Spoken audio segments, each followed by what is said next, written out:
Tere päevast ja tere tulemast minu Moodle videokursusele. Selles videokursuses me vaatame, kuidas luua sisutüübi nimega Dialogue Cards ehk dialoogkaardid. See on päris mugav sisutüüp, kui te õpilased tahavad uusi sõnu või mõisted õppida või varemalt õpitud mõisted või sõnu korrata.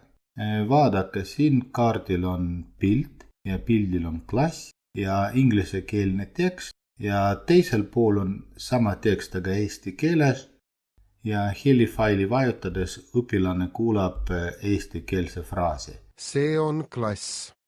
Ja nad saavad pildi vaadata, siis nad saavad ette arvata, mis on teisel pool, saavad kuulata ja siis nad pööravad kaarti ümber ja vaatavad, kas neil oli õigus või mitte. Ja teie töölaualt nagu tavaliselt vajutage siis minu kursustele ja otsige selle kursuse, kuhu te tahate seda sisu lisada. Minge siis sisupanka. Mul see tegevus täitsa olemas, sellepärast, et mina lõin selle pool tundi tagasi teile näidata. Aga teie vajutage lisa nupule, otsige Dialogue Cards ja mina vajutan siis oma ülesande peale ja vajutan muuda. Ja näete, siin on mul lisatud pealkiri. Ja esitlusviis on tavaline. Esitlusviisi on 2 tükki, tavaline ja kordav. Ja kordavast esitlusviisist me räägime siis natuke hiljem. Keerige alla ja hakake dialoogkaarte lisama. Esimene dialoogkaart mul on lisatud. Mina alati soovitan neid pilte ja helifaile ette valmistada. Siis te ei pea need otsima sisu loomise ajal.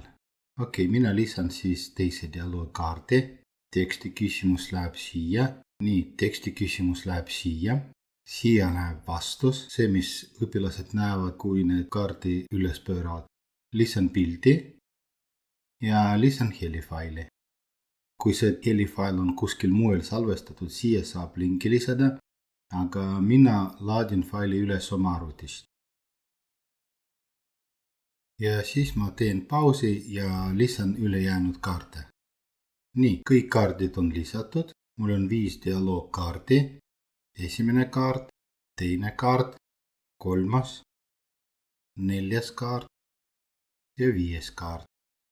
Igale kaardile on lisatud küsimuse tekst, vastuse tekst, pilt ja helifail. Vaatame, mis käitumusseadet meil on. Lubame selle valiku ja lubame selle valiku. Vajutame salvesta ja nüüd on meil see tegevus olemas. Need on õpilased. Ja nüüd muudame selle ülesande niimoodi, et kaartide esitlusviis on korduv.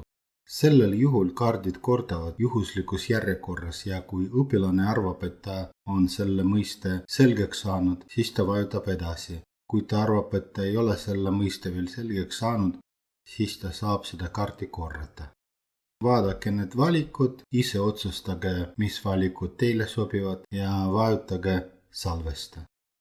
Ja nüüd, kui ma sain vastuse ette arvatud, siis ma vajutan õige ja kui ma arvan, et see mõiste vajab kordamist, ma vajutan siis vale peale.